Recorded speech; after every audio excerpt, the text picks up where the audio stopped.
Joining us now live from Capitol Hill is Democratic Senator Elizabeth Warren of Massachusetts, the ranking member on the Senate Banking Committee, who I suspect has a few questions ready for Mr. Miron. Senator, welcome back to Bloomberg TV and radio. In the first hearing for Stephen Miron to join the Federal Reserve Board of Governors, we'll see this tomorrow. His opening remarks, some of his prepared remarks were released. And he writes, in my view, the most important job of the central bank is to prevent depressions and hyperinflations. Do you agree with him? And do you believe him? Look, can we just back up just a tiny little bit? And that is, the Banking Committee should be holding a hearing tomorrow.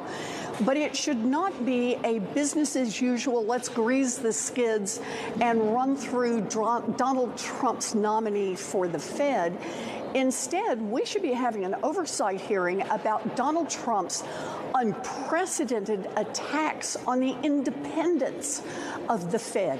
He has made 3 hard runs at the Fed over the past few months, trying to fire Jerome Powell just on his own, trying to fire Jerome Powell for cause, trumping up charges around how much money he had spent in the Fed building rehabilitation, and now trying to fire Lisa Cook. Donald Trump is making a move to try to destroy the independence of the Federal Reserve Bank, unlike anything that has ever been done in American history. And right now, the Republicans who run the committee are saying, let's just have a business as usual. Let's bring up the Donald Trump nominee and move him on through. And I just want to be clear. I think that is a mistake. I think we have a responsibility to address this question of Fed independence first. Senator Warren, let's talk about Lisa Cook there in the seat that, of course, is getting a lot of attention. Your colleague from North Carolina, Senator Tillis, earlier today said he would not consider nominating someone to take her place while the litigation was ongoing. If the Supreme Court, for example, does rule, in fact, that while the litigation is ongoing to figure out whether her firing was, in fact, legal, would you be willing to block Donald Trump's nominee to fill that seat? Look, Donald Trump cannot fire Lisa Cook based on at least the facts or non-facts that have been presented thus far. Again, this is about independence of the Fed and Donald Trump's efforts to seize control over the Fed.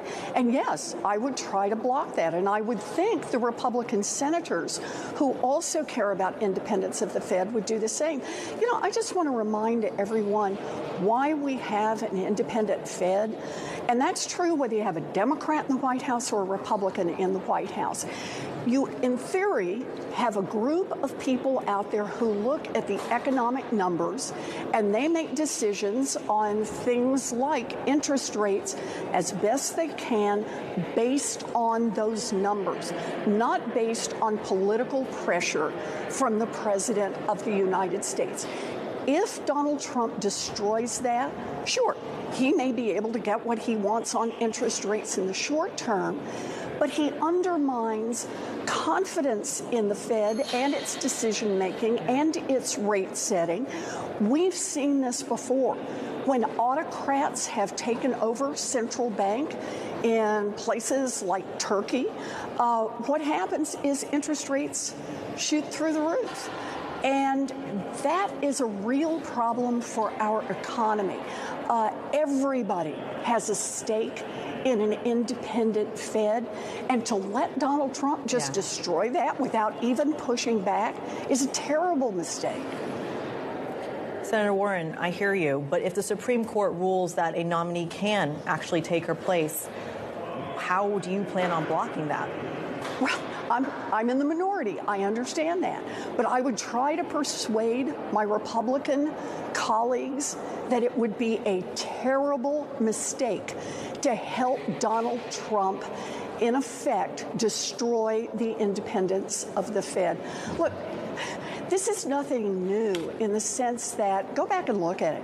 There are many Republican senators who in times past have talked about the importance of the independence of the Fed. Because like I say, that's not like a Democratic position or a Republican position. Nope. It's a position that those of us who try to watch this about how regulation of the economy works understand that from the beginning, providing some insulation for the financial decision makers, like the people who set interest rates, to insulate them from the political side of the House, from the President of the United States, is ultimately good for the economy. And it's why our Fed's interest rate setting is the gold standard for the world. And Donald Trump wants to burn that down. Senator, I know that this sounds like it's turning into a hearing that will be atypical tomorrow and something that we're going to be watching and bringing to our viewers and listeners here on Bloomberg. I do want to ask you about a couple of other stories that are making news today, and one that's from the New York Times that has to do, strangely, with the New York mayoral race. Not something I would tend to ask you about, but Donald Trump is reportedly considering giving roles to some of the candidates in the New York mayoral race, including Eric Adams, for potentially a job at HUD. The idea would be, including, by the way, Curtis Sliwa as well, to clear a lane for Andrew Cuomo. I don't know if you buy that reporting, but you would have to clear a nominee to run HUD, correct? Is that something you would be prepared to do, Secretary Adams? Well, it depends on what he is nominated for. There are a lot of jobs at HUD that don't require Senate confirmation. We already have a head of HUD. I don't know what Donald Trump is proposing, but the part that's triple underlined here is that Donald Trump supports Andrew Cuomo to be mayor of New York, period. That's all this is about. And he is willing to bring the force of the United States government, to use his tools as president of the United States, not on behalf of the people of the United States, not on behalf of finding the best nominee for position at HUD, but to be able to manipulate the mayoral race to try to help Andrew Cuomo in New York City. I think that's not only wrong for Donald Trump, I can't imagine that this is going to make the people of New York City say, woo-hoo, Andrew Cuomo is my guy. I think this is going to make the people of New York City say, our city is not for sale to Donald Trump. Well, we'll see where this story goes, Senator. It does seem we can't get away from the story surrounding the Jeffrey Epstein files. And I know that there are a series of approaches on Capitol Hill right now to get the files released and to shed a light on the stories of victims who held a news conference today. President Trump was asked about this in the Oval Office as he sat next to the president of Poland.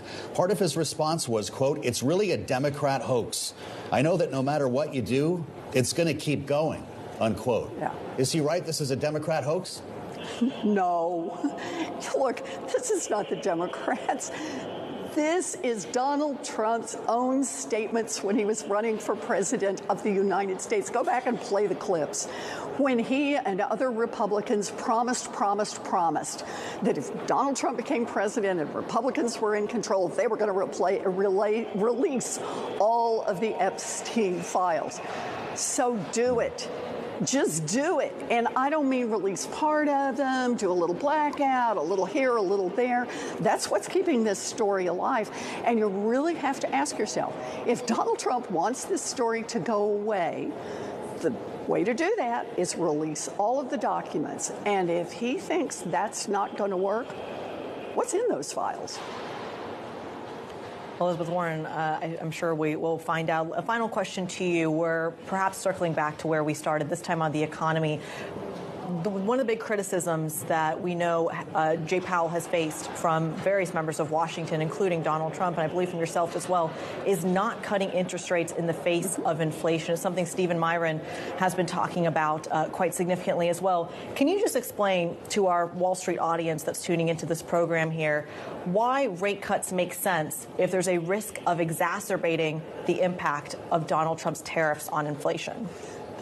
So I started in 2 years ago saying that the data on inflation, showing that inflation was coming down, that inflation was under better control, meant that Powell should start rate cuts. I thought that was entirely appropriate. I did my best to persuade him in a very public way, and obviously I did not succeed. They did one rate cut, but that was it.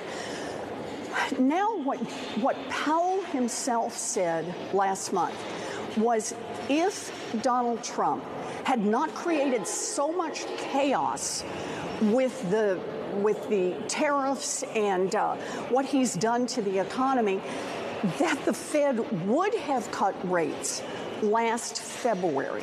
So think about that. That means that basically for 6 months now, Americans have been paying more on their credit cards, they've been paying more on interest on their car loans, and more on interest on home mortgage, home equity lines of credit, paying more because of the chaos that Donald Trump has created with tariffs. So look, I've been someone who thinks interest rates should come down, but the biggest obstacle to that happening is Donald Trump himself. If he wants to see interest rates come down, then stop creating this kind of chaos in the economy and stop this tariff 50%, 10%, 127% that keeps businesses from being able to plan, keeps businesses from buying new equipment and making investments, keeps businesses from hiring more people.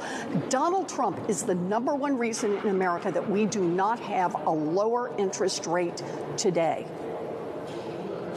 Senator Warren, we'll have to wrap up the conversation there. Ranking Committee Member Elizabeth Warren of Massachusetts, we thank you so much for your time.